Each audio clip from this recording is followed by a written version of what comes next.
Yo estaba haciendo compras en el supermercado cuando un hombre se acercó y me susurró al oído. Aunque no nos conozcamos, necesito decirte algo. Luego agregó, en 3 días va a pasar algo. Vas a tener que tomar una decisión. Elige lo que menos quieras elegir.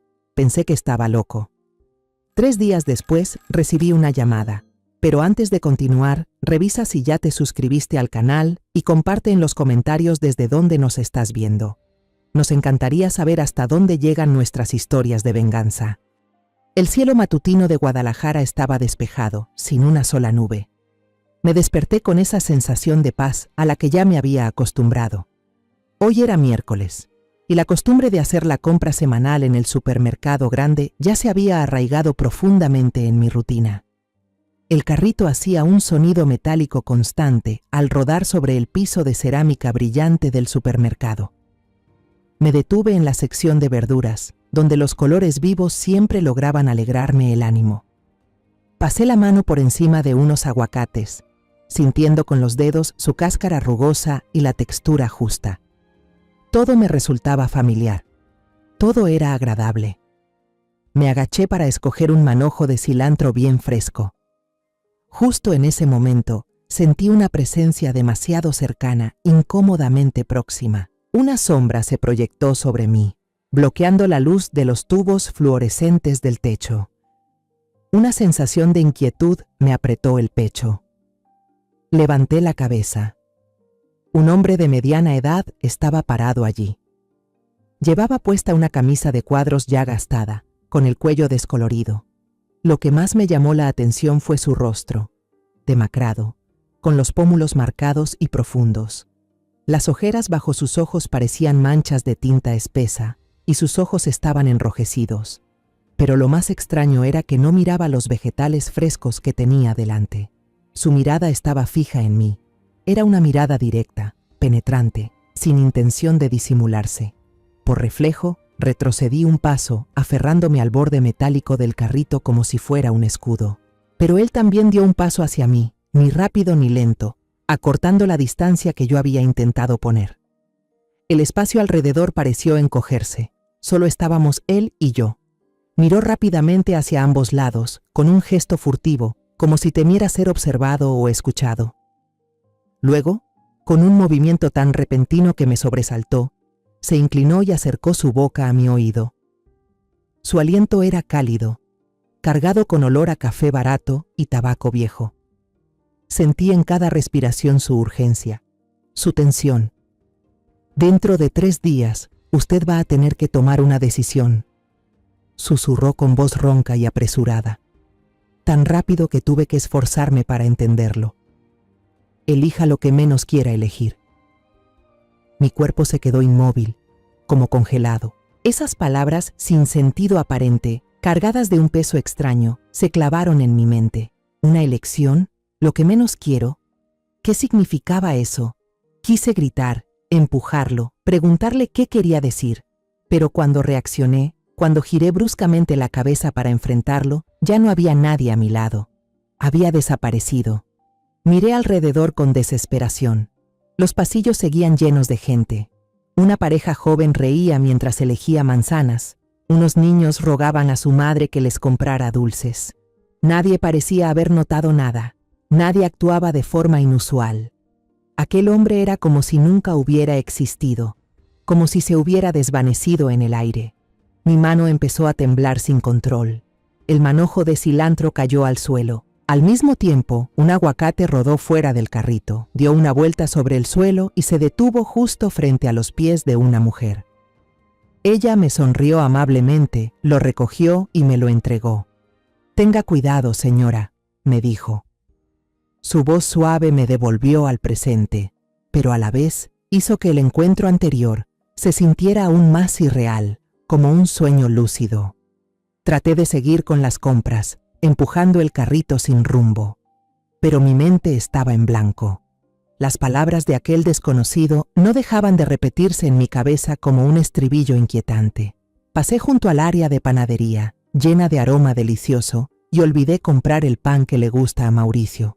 Llegué al área de carnes sin recordar qué plato quería preparar. Al regresar a casa, guardé los víveres en el refrigerador mecánicamente, sin pensar.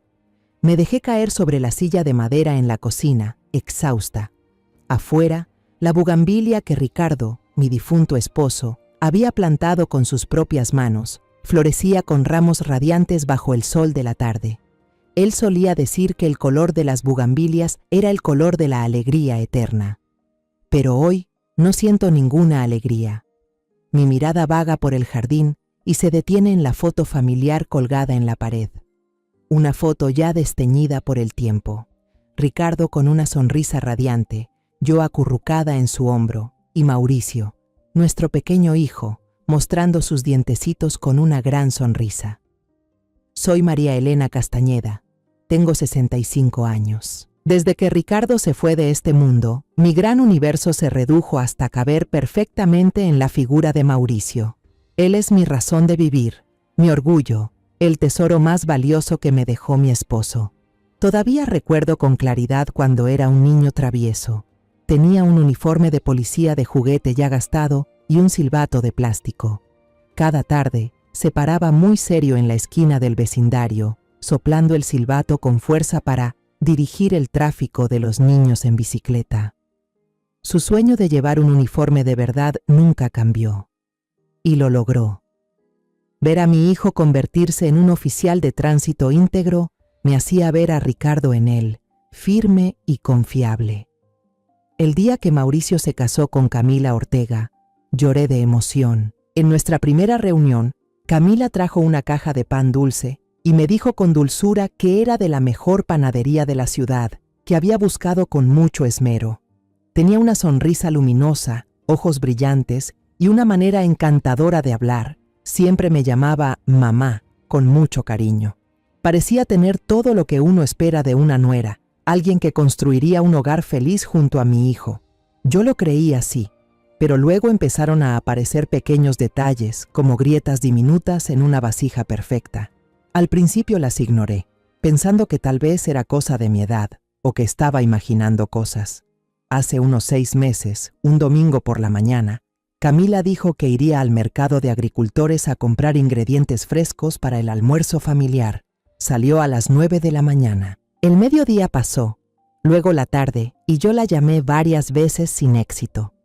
No regresó hasta las 3 de la tarde. No traía ni una sola bolsa de verduras, solo un portafolio nuevo que se veía costoso. Ella se rió y explicó. «Perdón, mamá. Me encontré con una amiga de la infancia y nos pusimos a tomar café. Se nos fue el tiempo». Pero su vestido de seda seguía impecable y sus tacones no tenían ni una mancha de polvo de mercado. Asentí con la cabeza, pero una pequeña duda empezó a germinar en mi corazón. Luego hubo noches en que veía a Mauricio sentado solo en el porche, fumando en silencio, con la mirada perdida. En la televisión pasaban un partido del Chivas, su equipo favorito, pero no parecía prestarle atención, se veía cansado y abrumado. Cuando le llevaba una taza de té de manzanilla, dispuesta a preguntarle qué le pasaba, Camila aparecía de inmediato por detrás. Le pasaba un brazo por encima del hombro y decía con un entusiasmo inusual: «Está cansado del trabajo, mamá. Hay muchos problemas en la calle últimamente». Luego lo arrastraba hacia adentro, cortando cualquier intento de conversación entre nosotros antes de que empezara. Ese afán suyo por protegerlo, no sé por qué, me daba una sensación de control, no de cuidado. El recuerdo más inquietante fue una vez que estaba regando las plantas en el patio trasero. Por casualidad, miré por la ventana del dormitorio de ellos. Las cortinas aún no estaban del todo cerradas. Mauricio estaba en el baño, se oía el agua correr. Vi a Camila tomando su celular. Su rostro ya no tenía ese aire tierno de siempre, sino una expresión de concentración intensa, tensa. Sus dedos se movían rápido por la pantalla, como si buscara algo. De pronto, como si lo sintiera, levantó la vista y se cruzó con la mía a través del cristal.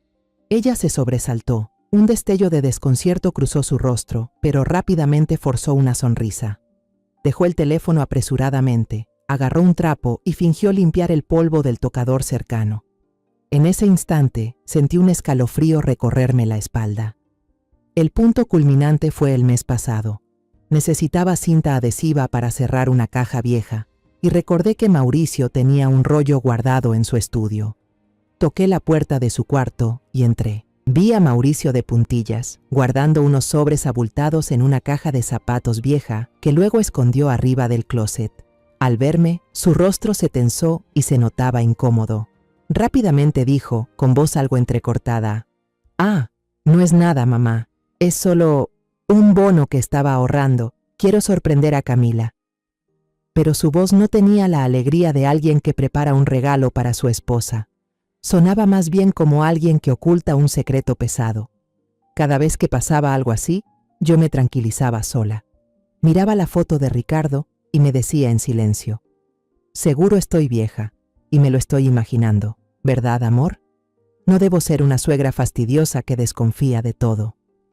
Me daba miedo arruinar la paz que tenían. Elegí creer en esa armonía falsa. Decidí ignorar las señales para mantener la calma en la superficie. Pero ahora, sentada sola en esta cocina silenciosa, la advertencia de aquel hombre extraño en el supermercado fue como una piedra enorme lanzada directo al lago tranquilo. No solo creó ondas, fue un tsunami que arrasó con toda mi negación. Las piezas sueltas, las imágenes sospechosas que había tratado de enterrar, ahora salían a la luz, encajando en un cuadro aterrador. Los 2 días siguientes pasaron en un silencio denso. Jueves y viernes, cada sonido en la casa, desde la llave de Mauricio entrando en la cerradura al volver del trabajo hasta el tintinear de las tazas cuando Camila preparaba café, me sobresaltaba. Los observaba, tratando de encontrar una señal, una explicación para toda esa inquietud que crecía dentro de mí. Pero por fuera, todo seguía igual. Camila seguía llamándome mamá, con dulzura, y Mauricio seguía dándome un beso en la frente antes de irse al trabajo. Esa paz fingida daba más miedo que una pelea abierta. Poco a poco, me convencí de que las palabras del extraño en el supermercado no eran más que producto de la paranoia de una anciana. Y entonces llegó el tercer día. La mañana del viernes, mientras regaba los geranios del porche, sonó el teléfono. Era Sofía, mi amiga de toda la vida. Su voz alegre sonó al otro lado de la línea. «María, ¿qué estás haciendo? Con este clima tan lindo y te quedas encerrada en casa. Acabo de hacer una birria buenísima. Súbete al carro y ven a Chapala, vamos a ponernos al día». La invitación de Sofía fue como una brisa fresca que disipó la nube oscura que me había rondado los últimos 2 días. Casi había olvidado la advertencia. Manejé hasta Chapala. El aire puro junto al lago, el murmullo de las olas golpeando la orilla y las charlas sin sentido con Sofía me envolvieron por completo. Estábamos sentadas en su porche, tomando limonada mientras hojeábamos un álbum de fotos viejo. Fotos en blanco y negro de nosotras con uniforme escolar y trenzas. Imágenes en color ya amarillentas de Mauricio de niño, montado en un caballito de madera. Todo un día se nos fue entre risas y recuerdos dulces. Por la tarde, Mauricio me llamó. Su voz sonaba algo apresurada y tensa por teléfono. «Mamá, ¿estás en casa de tía Sofía? ¡Qué bien! Quédate a cenar ahí. Esta noche Camila y yo vamos a llegar tarde». Acepté con gusto, sin sospechar nada. Feliz de poder pasar más tiempo con mi amiga, hasta me sentí aliviada. Me quedé a cenar con la familia de Sofía. La comida estuvo llena de risas y charlas triviales que me hicieron perder la noción del tiempo. Cuando miré el reloj ya eran casi las 9 de la noche, así que me despedí apresuradamente para manejar de regreso a Guadalajara. El camino de vuelta estaba desierto, pero apenas doblé la esquina de mi calle, una sensación de inquietud me oprimió el pecho. Las luces de la sala de Mauricio estaban encendidas, proyectando un resplandor deslumbrante sobre la calle oscura. Y su coche no estaba bien estacionado dentro del garaje como siempre, sino torcido frente al portón, con una rueda subida a la banqueta, como si el conductor hubiera frenado de golpe y salido huyendo en pánico. El corazón me latía con fuerza. Apenas bajé del auto y antes de meter la llave en el portón, escuché gritos provenientes del interior. No era una discusión normal. La voz de Mauricio sonaba ronca, pronunciando cada palabra con rabia y un dolor desgarrador. La de Camila, en cambio, era chillona, aguda, cortante como una navaja. Temblando, empujé la puerta. No estaba cerrada. La escena que vi adentro me dejó paralizada, sin aliento. Una lámpara de mesa yacía volcada en el suelo, su luz tenue iluminando fragmentos de vidrio esparcidos, hojas blancas tiradas por todos lados. Mauricio estaba en medio de la sala, de espaldas a la puerta. Apretaba un manojo de papeles arrugados con tanta fuerza que le temblaban los brazos. Frente a él, Camila estaba recargada en un sillón, con los brazos cruzados y una sonrisa helada, desafiante, sin rastro de remordimiento. Entré y pregunté con la voz quebrada, ¿qué está pasando, hijos? Ambos voltearon. Mauricio me miró como un niño acorralado pidiendo ayuda. Mamá, dijo con la voz entrecortada. Ella falsificó mi firma. Levantó los papeles arrugados como prueba de su acusación. Camila soltó una risita sarcástica, un sonido frío que retumbó en la sala tensa. No exageres, Mauricio. Solo pensé que eran trámites administrativos para facilitar las cosas del trabajo. ¿Facilitar el trabajo?, rugió Mauricio, liberando la furia que llevaba contenida. Golpeó los papeles contra la mesa de centro. Las hojas volaron por todos lados. Esto es un contrato de transferencia de todos mis bienes. La casa que me dejó papá, el auto, todo a tu nombre. ¿Crees que soy un imbécil, Camila? Llevo tiempo sospechando de ti. El aire se congeló. Miré a Camila buscando en sus ojos una explicación, un error, algo que desmintiera aquello. Camila, hija, ¿no será un malentendido? Seguro no fue tu intención. Pero ella ni siquiera me miró. Su mirada helada seguía clavada en Mauricio. Si ya no confías en mí, divorciémonos. No puedo vivir con un marido que desconfía como una vieja chismosa. Mauricio quedó helado ante la crueldad de sus palabras. Luego apretó los dientes y dijo entre ellos, no voy a firmar nada. Hasta que no aclaremos esto, no vas a irte a ningún lado. Camila solo alzó una ceja con arrogancia, tomó su bolso del sillón y caminó hacia la puerta. De pronto se giró. Sus ojos brillaron con una amenaza velada. Entonces piénsalo bien, dijo despacio, antes de que las cosas se pongan peores para ti. Abrió la puerta y la cerró de un portazo. El ruido retumbó por toda la casa como un disparo, dejando un silencio mortal. Mauricio seguía parado en el mismo lugar. Luego, como si toda su energía lo hubiera abandonado, se dejó caer en el sofá, con la cabeza entre las manos, completamente derrotado. En ese instante de silencio abrumador, un escalofrío recorrió mi espalda. Una verdad helada me golpeó. Hoy es viernes. Exactamente 3 días desde la mañana del miércoles en el supermercado. El susurro de aquel hombre desconocido resonaba en mi cabeza, ya no difuso, sino claro y aterrador como una maldición que se había cumplido. La casa estaba sumida en un silencio espeso, sofocante. Solo se escuchaba el tic-tac del reloj de pared, sonando con indiferencia, con una regularidad cruel, marcando el ritmo del colapso que ocurría ante mis ojos. Mauricio seguía sentado ahí, en el sofá, con las manos hundidas en el cabello, la espalda ancha de un hombre adulto, ahora encorvada, como la de un niño herido. No podía quedarme quieta. El caos de afuera tenía que ser ordenado para calmar el caos de adentro. Me acerqué y recogí la lámpara de mesa caída. El vidrio roto crujió bajo mis pies. La coloqué con cuidado sobre la mesa, aunque ya no pudiera volver a encenderse. Luego empecé a recoger las hojas esparcidas por el suelo. Las levanté una por una, lentamente, con cuidado, alisando con los dedos cada arruga furiosa en el papel, y las apilé ordenadamente sobre la mesa de centro. Necesitaba hacer algo para que mis manos dejaran de temblar, para que mi mente tuviera un punto de apoyo, por más frágil que fuera. Después de poner todo en su sitio, fui a la cocina. Como un reflejo profundamente arraigado, preparé 2 tazas de té, poniendo una bolsita de manzanilla en cada una. El aroma suave del té de hierbas flotaba en el aire, intentando borrar el sabor amargo de las mentiras. Coloqué una taza humeante sobre la mesa, justo frente a Mauricio. Me senté a su lado, en el borde del sofá. Apoyé mi mano sobre su hombro, un toque suave pero firme. Su hombro se estremeció levemente y luego se relajó bajo mi mano. Cuéntale a mamá, hijo. Mi voz fue muy baja, pero en medio de ese silencio se oyó con total claridad. Mauricio levantó lentamente la cabeza. Sus ojos, los ojos de mi hijo, estaban rojos y llenos de un dolor que nunca antes había visto. Tomó la taza, Dio un gran sorbo, como si intentara tragar también la amargura atorada en su garganta. Y entonces empezó a hablar. Las palabras salieron, al principio vacilantes, entrecortadas, y luego como una represa rota. Dijo que las sospechas comenzaron meses atrás, con unos estados de cuenta de tarjetas de crédito extraños que encontró por casualidad.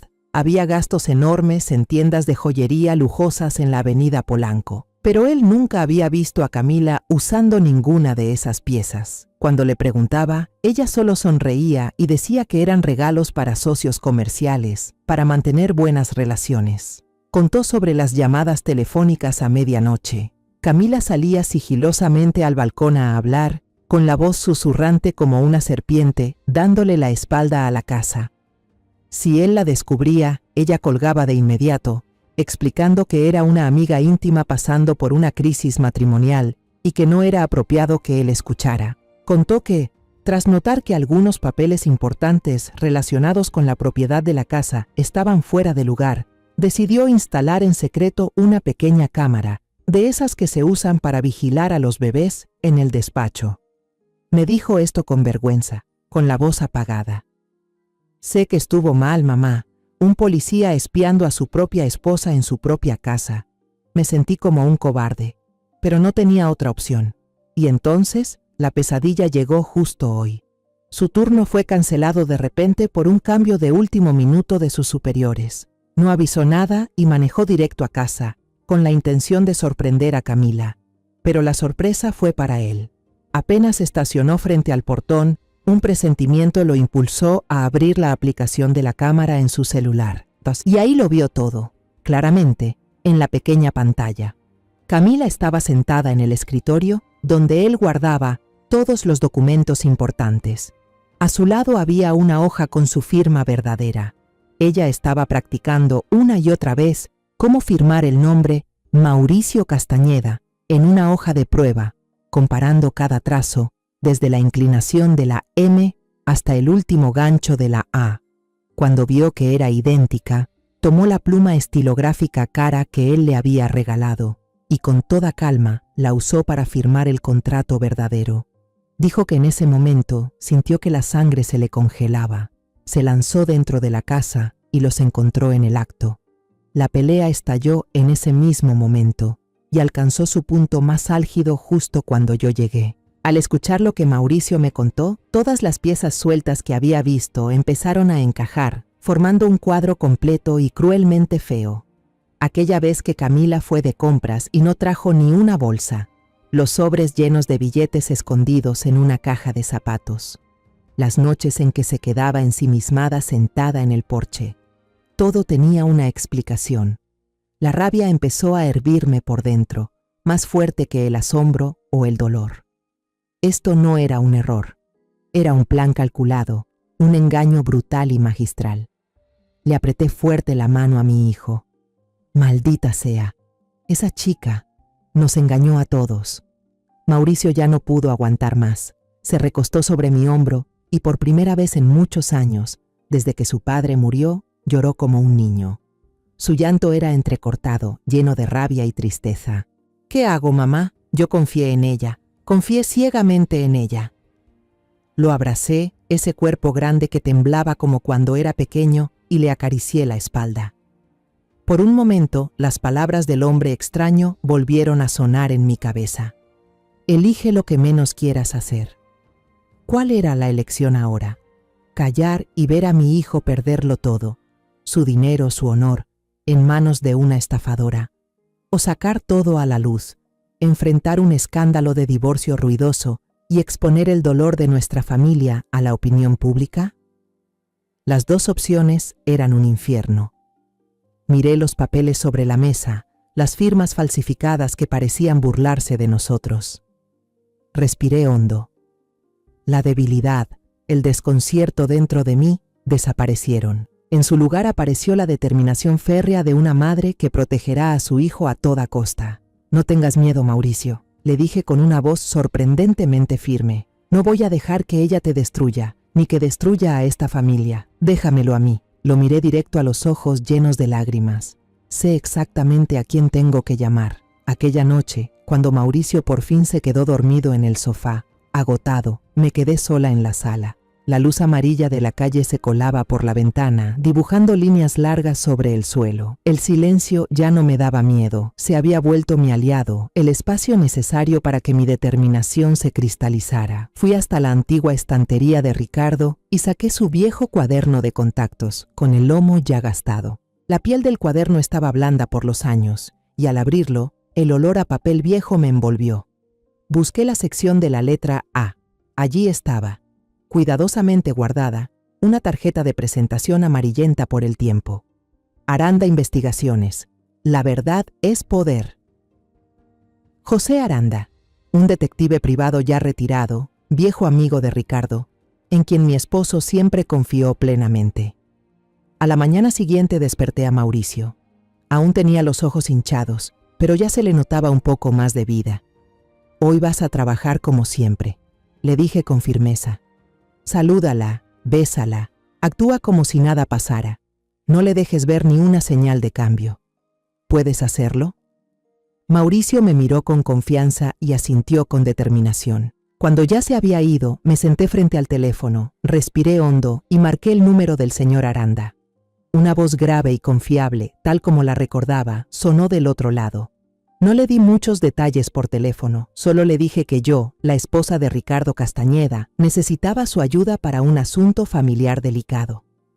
Acordamos vernos una hora después en un viejo café del centro, un lugar casi vacío, donde las historias secretas podían decirse sin miedo a oídos curiosos. El señor Aranda se veía mucho más viejo de lo que recordaba. Su cabello era completamente blanco, y las arrugas alrededor de sus ojos estaban más marcadas, pero su mirada seguía siendo tan afilada como una navaja. Me dio la mano y la apretó con suavidad. Lamento mucho lo de Ricardo, María. Él era un buen hombre. Sus condolencias, aunque tardías, me hicieron arder los ojos. No me anduve con rodeos. Le conté todo, desde las sospechas más pequeñas, las mentiras insignificantes de Camila, hasta el momento en que la descubrimos anoche. Puse sobre la mesa una copia del contrato de traspaso de propiedad. El señor Aranda escuchó con mucha atención, sin interrumpirme ni una sola vez. No apartó la mirada de mí, y de vez en cuando solo asentía con la cabeza y anotaba algunas líneas en una libreta pequeña. Cuando terminé de contarle todo, guardó silencio un buen rato. Luego me miró y dijo: «Voy a ayudarla. Pero prométame algo, María. Desde este momento actúe como si no pasara nada. Sea una suegra normal, del resto déjemelo a mí». Pero yo no podía quedarme de brazos cruzados. Mientras el señor Aranda iniciaba su investigación profesional, yo comencé la mía. Esperé a que Mauricio se fuera al trabajo y Camila también ya había salido temprano. La casa estaba vacía. El corazón me latía con fuerza mientras me acercaba a la puerta del dormitorio de ellos. Sentía una culpa enorme. Me sentía como una ladrona invadiendo la privacidad en la propia casa de mi hijo. Pero entonces, la imagen del rostro empapado en lágrimas de Mauricio la noche anterior disipó cualquier duda. Empecé por el armario de Camila. Revisé cada bolsillo, cada cajón. En el bolsillo de un abrigo de invierno que casi nunca usaba, mi mano tocó algo metálico y helado. Era una llave extraña. No era de la casa ni del coche. Sujetado con ella había un papelito con una serie de números. 34B. Le tomé una foto de inmediato con el celular. Luego seguí con el tocador. Debajo del forro de terciopelo de la caja de joyas, encontré una copia del acta de nacimiento doblada en 4. Me sobresalté al abrirla. El lugar de nacimiento de Camila no era Guadalajara, como siempre decía con orgullo, sino Culiacán, una ciudad en el estado de Sinaloa, conocida por sus complicaciones. Otra mentira quedaba al descubierto. Lo más importante, entré al despacho de Mauricio. Saqué su pasaporte viejo, su licencia de conducir y una tarjeta de cumpleaños que me había escrito el año pasado. Los extendí sobre la mesa, ordenados junto al contrato falsificado. Saqué la lupa vieja de Ricardo del cajón. Bajo la luz de la lámpara y el lente de aumento, las diferencias saltaban a la vista. La M del nombre de Mauricio, escrita por mi hijo, siempre tenía un pequeño gancho al final, suave y familiar. pero la firma falsa era rígida y recta, una imitación sin alma. La letra O de él era redonda y pareja, mientras que la de la firma falsa estaba deformada, como si quien la escribió hubiera dudado un instante. Las diferencias eran sutiles, pero puestas lado a lado, eran innegables. Tomé fotos detalladas de cada comparación. Unos días después, el señor Aranda me llamó. Su voz al otro lado de la línea seguía siendo grave y pausada, pero cada palabra suya caía como un martillazo. Ya lo descubrí, María. Camila Ortega tiene una caja de seguridad en el Banco Banorte, un banco donde Mauricio no tiene ninguna cuenta. El número de caja es 34B. El corazón se me encogió. Era la misma serie de números que había encontrado. Más importante aún, continuó, ella tiene una cuenta de ahorros a nombre de soltera, Camila Ortega Rojas. El saldo actual es de más de 2 millones de pesos. Ese dinero fue depositado poco a poco, de forma constante durante los últimos 2 años. Esa noche, mientras limpiaba la casa, accidentalmente dejé caer el cesto de ropa sucia de Camila. La ropa se desparramó por el suelo. Rodando desde dentro de un calcetín enrollado, salió un recibo arrugado de un cajero automático.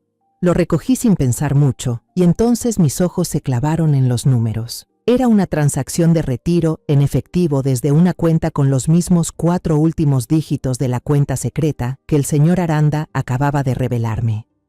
Todo estaba demasiado claro. Ya no había dudas. Me senté en el suelo, entre la ropa sucia, apretando en la mano ese pequeño papel que pesaba como 1 tonelada. Luego me levanté, fui a la habitación y saqué todo lo que había encontrado. La foto de la llave, la copia del acta de nacimiento, las imágenes comparando las firmas y ahora también el recibo del cajero automático. Con cuidado, metí todo en un sobre grande color marrón. Lo sellé.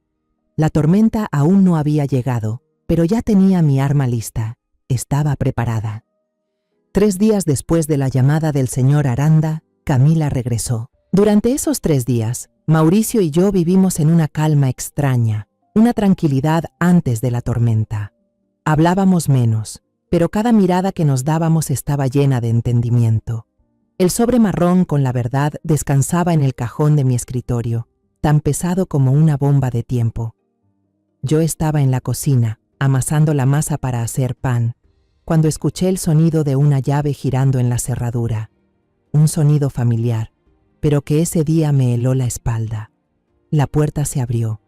Camila entró, tranquila, como si acabara de volver del supermercado y no después de haber desaparecido tras una pelea brutal. Ya no era la nuera sencilla que yo conocía. Llevaba un traje de oficina color crema, elegante y perfectamente entallado, que resaltaba su figura. El cabello recogido en un moño alto, sin un solo pelo fuera de lugar. El rostro maquillado con precisión, ocultando toda emoción, dejando solo una expresión fría y profesional. En la mano traía un portafolio de cuero delgado que irradiaba un tipo de poder desconocido y aterrador. Mauricio estaba sentado en la sala leyendo el periódico. Había llegado antes de lo que le pedí. Tal vez su intuición también le había advertido algo. Al escuchar la puerta, levantó la vista. Al ver a Camila, su cuerpo se tensó, el periódico en sus manos se arrugó sin darse cuenta. Se puso de pie de golpe, con el rostro tenso, listo para un enfrentamiento. Pero Camila ni siquiera lo miró. Su mirada pasó sobre él como si fuera un mueble más. Fue directo a la mesa de centro de roble, abrió su portafolio y sacó un fajo de documentos gruesos. Lo colocó sobre la mesa con un toc suave pero firme, un sonido seco que retumbó en el silencio del cuarto. «Divorcio», dijo, con una voz fría, sin una pizca de emoción.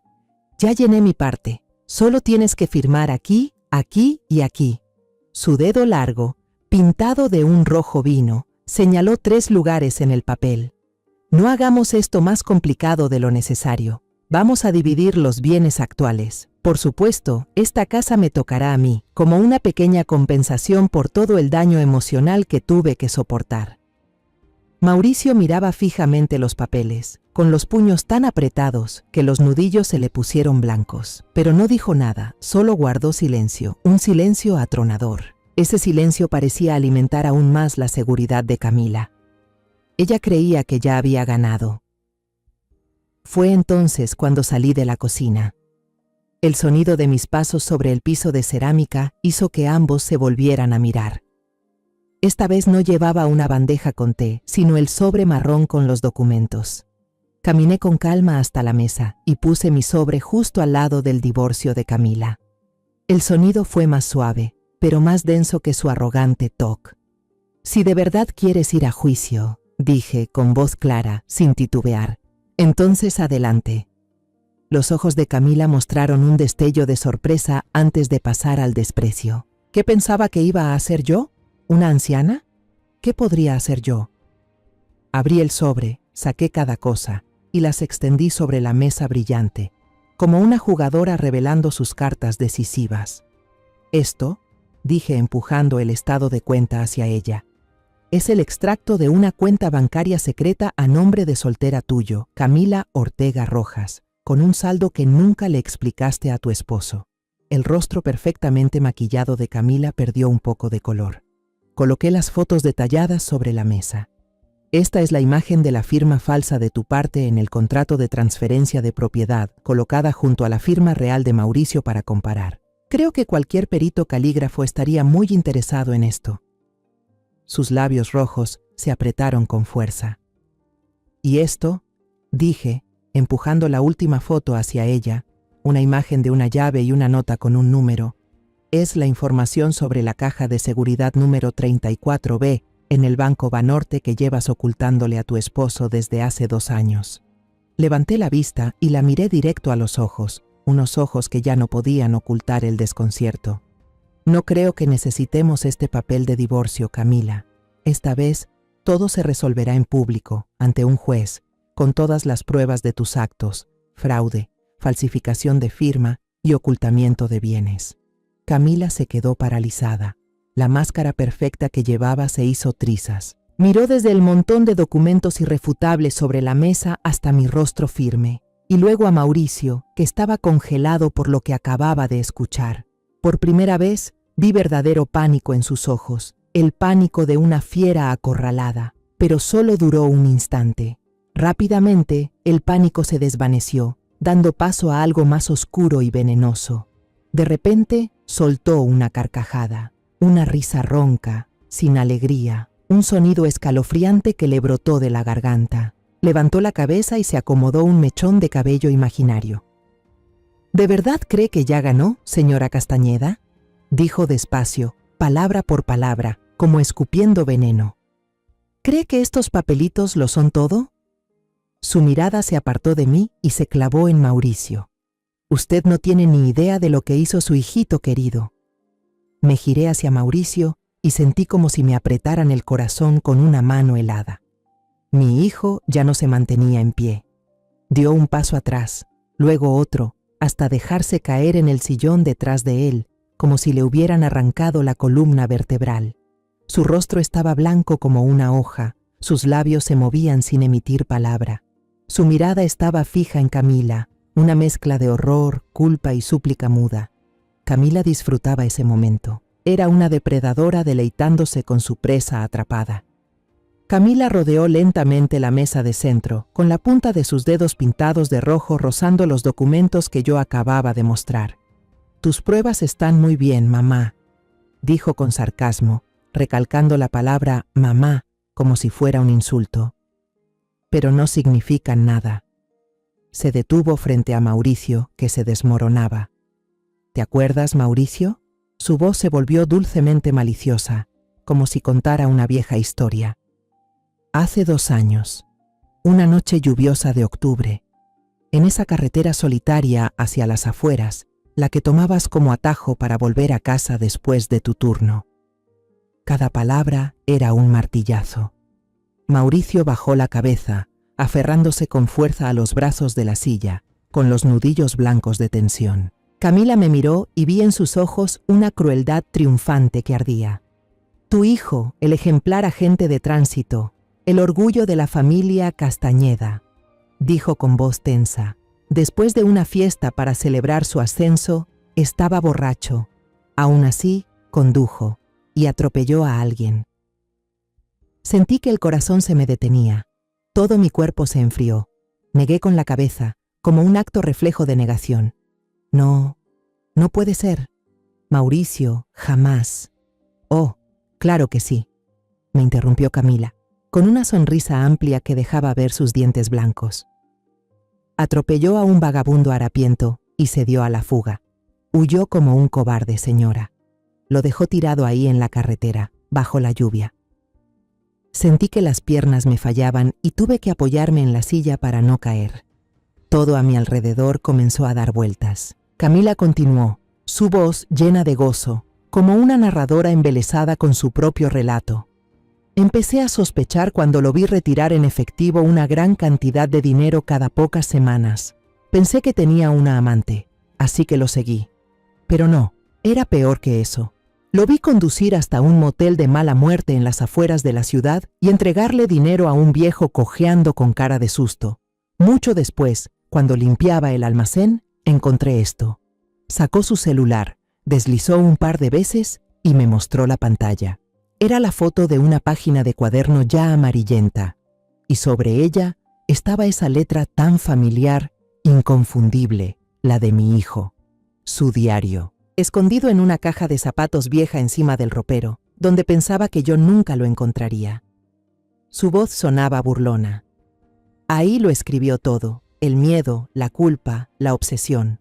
Un oficial de tránsito que violó la ley, causó un accidente y huyó. Piense, señora, si el periódico El Occidental llega a tener esta historia, ¿qué pasaría con la carrera que tanto esfuerzo le costó construir? ¿Y con el honor de la familia Castañeda? Yo me quedé mirando la pantalla del celular. Cada palabra escrita por Mauricio era como una aguja clavándose en mis ojos. Mi mundo se derrumbó en ese instante. Fue entonces cuando Mauricio finalmente habló. Su voz se quebró, rota, desesperada. Mamá, yo no lo hice a propósito. Ese día creí estar en condiciones. Volví, te juro que volví a buscarlo justo después.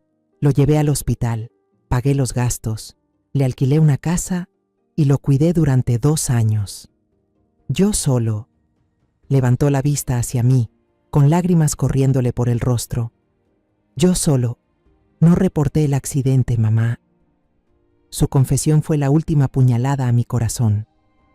Mi hijo, mi orgullo, el hombre que siempre vivió con rectitud, había guardado un secreto terrible. Los sobres de dinero, las noches cabizbajas, todo ahora tenía la explicación más trágica. Camila guardó el celular con una expresión completamente satisfecha. Nos miró a los dos, destrozados, como una general observando la caída de una fortaleza. Tomó los papeles del divorcio, pero dejó todas las pruebas de su chantaje sobre la mesa, como una burla final. Caminó hacia la puerta, pero se detuvo un segundo en el umbral. ¿Todavía quiere ir a juicio, señora Castañeda? Y se fue, cerrando la puerta con suavidad. El silencio que dejó fue más aterrador que un portazo. La casa, nuestro hogar, ahora parecía una tumba, enterrando a madre e hijo junto con este secreto espantoso. No sé cuánto tiempo me quedé sentada en esa tumba silenciosa. ¿Unos minutos? ¿Una hora entera? El tiempo ya no tenía sentido. Mauricio seguía inmóvil en su silla, la cabeza entre las rodillas, el cuerpo temblando con sollozos mudos. Quise acercarme, abrazarlo, consolarlo, pero no pude. Había un muro invisible entre nosotros, un muro hecho de verdades ocultas, de confianza traicionada. La decepción y el dolor eran tan grandes que eclipsaban hasta el amor de madre. Necesitaba aire. Sentía el pecho oprimido por una losa. No podía respirar. «Voy a salir un rato», murmuré, sin saber si mi hijo me escuchó o no. Entonces me levanté y salí de casa como una sonámbula, sin cerrar la puerta, sin llevar billetera, solo acompañada por un dolor crudo. Caminé sin rumbo, los pies me guiaban solos. Las farolas de Guadalajara empezaban a encenderse, proyectando una luz amarilla, débil, sobre las veredas húmedas. El ruido de los coches, las voces y risas de los restaurantes cercanos me llegaban como desde otro mundo, un mundo al que ya no pertenecía. En mi mente solo quedaban dos caminos, ambos callejones oscuros. Uno, denunciar a Camila, usar las pruebas irrefutables para desenmascararla. Pero hacerlo también sería lanzar a mi hijo al abismo. Su secreto saldría a la luz, su carrera, su honor, todo se desvanecería. La segunda opción sería quedarme callada, aceptar la derrota. Tendríamos que vivir para siempre bajo el control de Camila, dejando que una estafadora siguiera impune, chupando no solo el dinero, sino que el alma de esta familia. Las palabras de aquel hombre extraño en el supermercado resonaban otra vez, claras como un cuchillo. Elija lo que menos quiera elegir. Ahora lo entendía con toda su crudeza. Ninguna de las dos opciones la quería realmente. Las dos eran pesadillas. Mis pies me llevaron sin rumbo por las calles de siempre, por lugares que ni siquiera registré. Cuando levanté la vista, me di cuenta de que estaba en una intersección muy transitada. Y frente a mí, al otro lado de la calle, había una vieja parada de autobús con techo de lámina oxidada. Y entonces lo vi. Estaba solo en el banco de madera gastado de la parada, tomando café de un vaso de cartón. Bajo la luz del poste, reconocí enseguida ese rostro demacrado y marcado por la vida. Pero algo había cambiado. Sus ojos ya no eran los de alguien asustado, fuera de sí, como en el supermercado. Estaban serenos, tranquilos y al mismo tiempo llenos de una tristeza profunda. Como empujada por una fuerza invisible, crucé la calle. Los claxones sonaron detrás de mí, pero no me importó. Me acerqué y me paré justo frente a él, sin aliento. Él levantó la mirada. No parecía sorprendido. Me miró como si hubiese estado ahí todo este tiempo, esperando que yo llegara. ¿Por qué?, pregunté bajito, con la voz ronca por tanto que llevaba guardado. ¿Por qué me advirtió ese día? No contestó enseguida. Tomó un sorbo de café y miró al vacío frente a él, donde los autos pasaban sin parar. Me llamo Elías, dijo con voz grave y pausada. Hace 2 años no tenía casa, ni nombre. Solo era un vagabundo al que todos evitaban en la banqueta. Puso el vaso a un lado y levantó un poco la pierna izquierda. Bajo la luz amarilla, apareció una cicatriz larga y fea en su tobillo, pálida y arrugada. Esto fue lo que me dejó el hijo de usted aquella noche de lluvia. Dejé de respirar. Un escalofrío me recorrió la espalda. Todo se rompió dentro de mí como un cristal. El hombre del supermercado era la víctima en la historia que contó Camila. Pero también fue él quien me sacó de esa vida, continuó Elías, y no había ni una pizca de rencor en su voz. Él volvió, señora. Unos minutos después, volvió. Me llevó al hospital. Pagó todo sin usar seguro. Me rentó un cuarto pequeño pero limpio. Cada semana venía a verme. No solo me daba dinero, sino que se sentaba a conversar con este viejo solitario. Me hablaba de su trabajo, del estrés y de la esposa en la que empezaba a desconfiar. Me miró con compasión. Amaba mucho a su madre. Una vez me mostró una foto vieja que tenía en la billetera.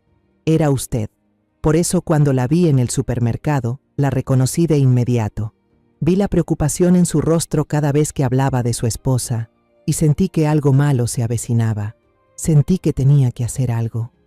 Ya no podía mantenerme de pie. Me senté junto a él en el banco frío y por fin brotaron las lágrimas que había estado conteniendo desde casa. Elías me miró largo rato y luego dijo, pensativo: ¿Sabe, señora? Ese error ya lo ha castigado durante 2 años. Nunca duerme tranquilo. Me dijo que no se atreve a mirarse al espejo, porque solo ve a un cobarde. Esa culpa pesa más que una celda. Él necesita liberarse. ¿Entonces qué hago?, pregunté entre sollozos, como alguien que ya no encuentra el camino. Elías dejó el vaso vacío a un lado. Sigo pensando igual que en el supermercado. Elija lo que menos quiera elegir. Denuncie a su nuera. Y deje que su hijo enfrente lo que hizo. Él merece estar en paz, no vivir con miedo, ni bajo amenazas. Y esa mujer, si se queda callada, ¿está segura de que no habrá más víctimas como usted y su hijo? Él se levantó, listo para irse. Antes de hacerlo, puso su mano sobre mi hombro, una palmada leve pero con mucho peso.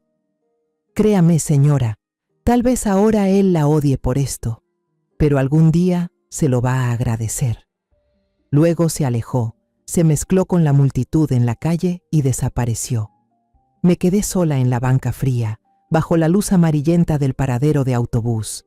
Sus palabras eran como una llave, abriendo una tercera puerta, una puerta que jamás me había atrevido a imaginar. Era un camino lleno de dolor, lleno de sacrificios, pero tal vez era el único camino que llevaba a la luz. Finalmente me levanté. Tenía las piernas entumecidas por haber estado tanto tiempo sentada en esa banca helada. Pude haber llamado un taxi, pero no lo hice. Quise caminar de regreso a casa. Necesitaba ese trayecto, necesitaba ese tiempo para pensar, para reflexionar, para tomar una decisión que pesaba más que toda mi vida. Cada paso sobre la acera conocida era una lucha interna. El camino de siempre se sentía ahora interminable. Pasé por el parque donde Mauricio solía jugar al fútbol cuando era niño, y sus risas aún parecían flotar en el aire. Pasé por la pastelería donde siempre le compraba su pastel 3 leches en cada cumpleaños. Los recuerdos vinieron de golpe, dulces y amargos, haciendo que la decisión que estaba por tomar se volviera aún más difícil. ¿El amor de una madre es proteger o dejar que su hijo enfrente la tormenta para que crezca? Cuando llegué a casa, el reloj de la torre de la iglesia al final de la calle marcaba casi la medianoche. La luz del salón seguía encendida, proyectando un resplandor solitario en medio de la oscuridad. Me quedé frente a la puerta un buen rato. Respiré hondo para armarme de valor y luego empujé suavemente para entrar. La casa estaba extrañamente en silencio. Mauricio ya no estaba desplomado en el sofá. Estaba de pie junto a la gran ventana, de espaldas a mí, mirando hacia el pequeño jardín donde la luz plateada de la luna bañaba las bugambilias. Su silueta se veía solitaria y cargada, pero ya no temblaba. Estaba erguido, firme. Entré al cuarto. Sobre la mesa de centro seguía el montón de pruebas contra Camila, junto al documento de divorcio que ella había dejado. Pero ahora había algo más. Una taza de café todavía humeante, y al lado, una hoja de papel doblada cuidadosamente. No, no estaba doblada.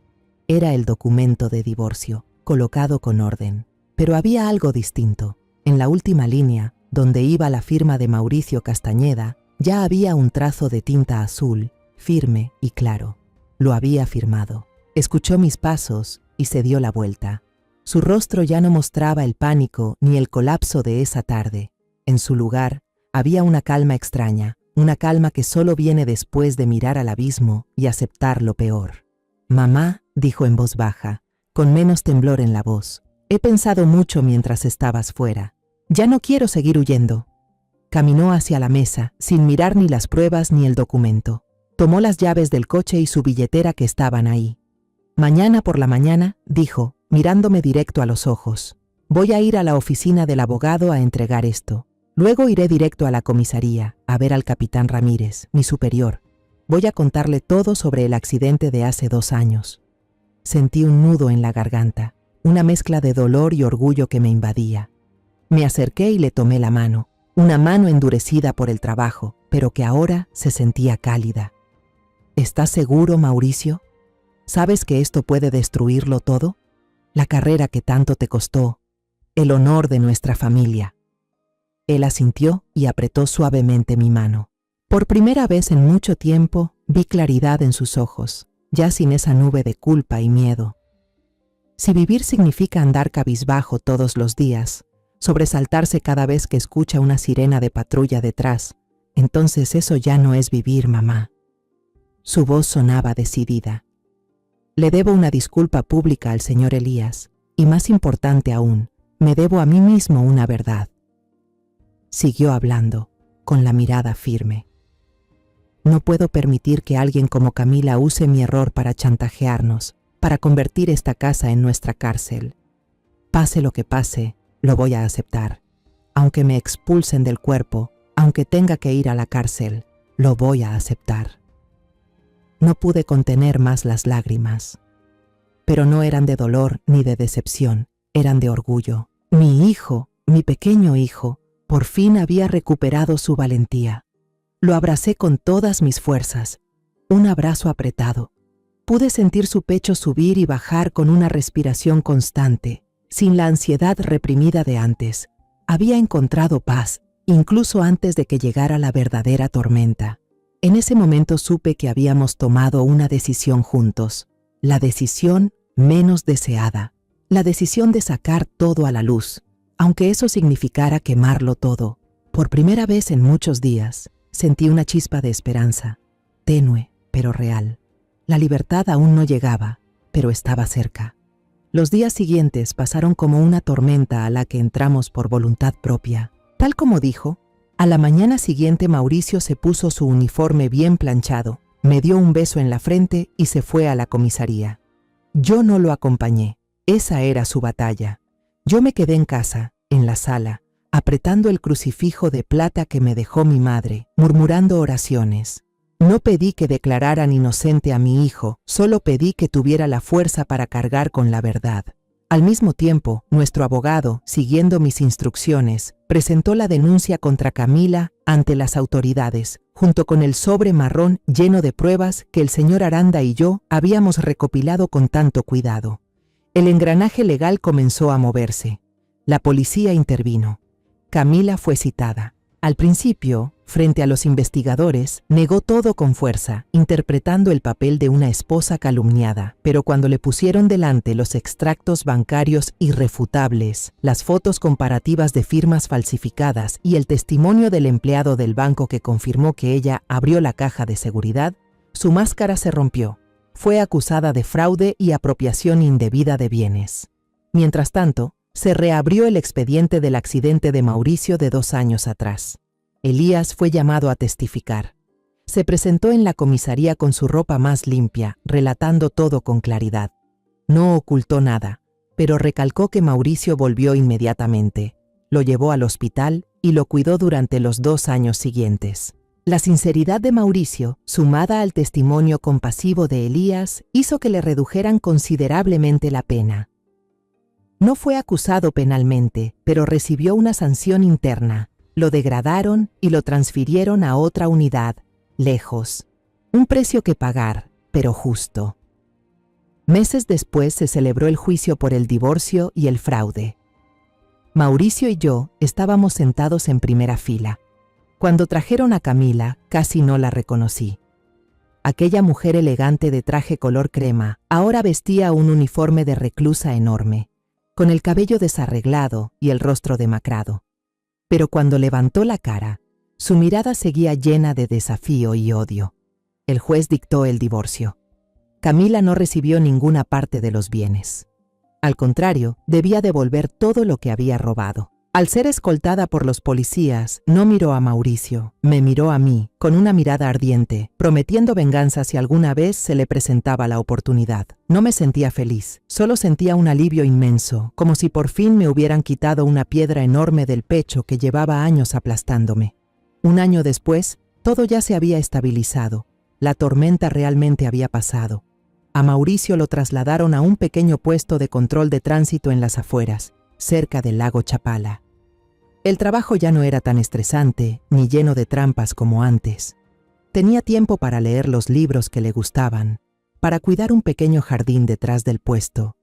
Su sonrisa había regresado, una sonrisa genuina, sin forzar, sin esa tristeza escondida. Yo decidí vender la casa en Guadalajara, ese lugar cargado de recuerdos dolorosos. Me mudé a la casa vieja de mis padres en Zapopan, un lugar más tranquilo, con calles de adoquines y muros cubiertos de flores. Paso los días removiendo la tierra, cuidando y volviendo a plantar las bugambilias del porche, esas flores que a mi esposo Ricardo le encantaban cuando estaba vivo. Cada vez que florecen en rosa intenso o violeta brillante, siento como si él aún estuviera aquí, sonriéndome. De vez en cuando, Elías toma un autobús desde la ciudad y viene a visitarme.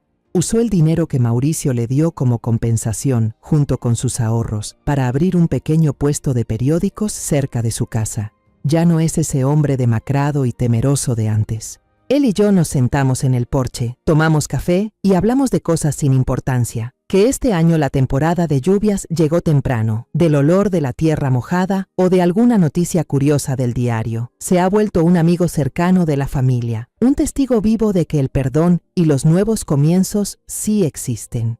Cada tarde, cuando el sol empieza a bajar, tengo una costumbre. Preparo una jarra de té de manzanilla, la llevo al sillón de mimbre del porche y me siento a esperar. No pasa mucho tiempo antes de que el viejo Volkswagen de Mauricio empiece a hacer su ruido característico sobre el camino de tierra al final de la calle. Se baja del auto con su nuevo uniforme, más sencillo, pero que le queda perfecto. Me ve, sonríe y me saluda con la mano. Me saluda. Al ver a mi hijo vivir una vida tranquila, sin cargas en el alma, sé que aquella decisión tan dolorosa fue la más acertada de toda mi vida. La tormenta ya pasó. Y el cielo sobre mi techo se ha despejado. Ahora que todo se ha calmado, que puedo sentarme en el porche a ver las bugambilias mecerse bajo el sol de la tarde y escuchar el motor de Mauricio que se acerca desde el final de la calle, entiendo que hay decisiones en la vida que se pagan con lágrimas, con heridas, con la caída de creencias que pensábamos inquebrantables. Pero son justamente esas decisiones, por más dolorosas que sean, las únicas que nos llevan a la verdad, a la justicia y a la verdadera paz. He aprendido que a veces, amar no significa encubrir ni perdonar todos los errores, sino tener el valor suficiente para empujar a quien amas hacia la luz, obligarlo a enfrentar las consecuencias y a enfrentarse a sí mismo. Porque solo atravesando la oscuridad con sus propios pies, una persona realmente crece, realmente se libera. Y yo, una madre, una mujer que ya ha caminado a través de la tormenta, al fin entendí. Hay heridas que no deben esconderse, sino aceptarse para poder sanar. Esa es la única manera de seguir viviendo, con el corazón ligero y el cielo claro por delante. La historia que acabas de escuchar ha sido modificada en nombres y lugares para proteger la identidad de las personas involucradas. No contamos esto para juzgar, sino con la esperanza de que alguien escuche y se detenga a reflexionar. ¿Cuántas madres estarán soportando en silencio dentro de su propio hogar? De verdad me pregunto, si tú estuvieras en mi lugar, ¿qué harías? ¿Callarías para mantener la paz o te atreverías a enfrentarlo todo para recuperar tu voz? Me encantaría saber tu opinión sobre esta historia de historias que duelen o cualquier sugerencia que tengas para mejorar nuestro contenido. Que Dios siempre nos bendiga. Y estoy convencida de que el valor nos llevará hacia días mejores. Mientras tanto, en la pantalla final te dejaré 2 de las historias más queridas del canal. Estoy segura de que te van a sorprender. Gracias por haberte quedado conmigo hasta este momento.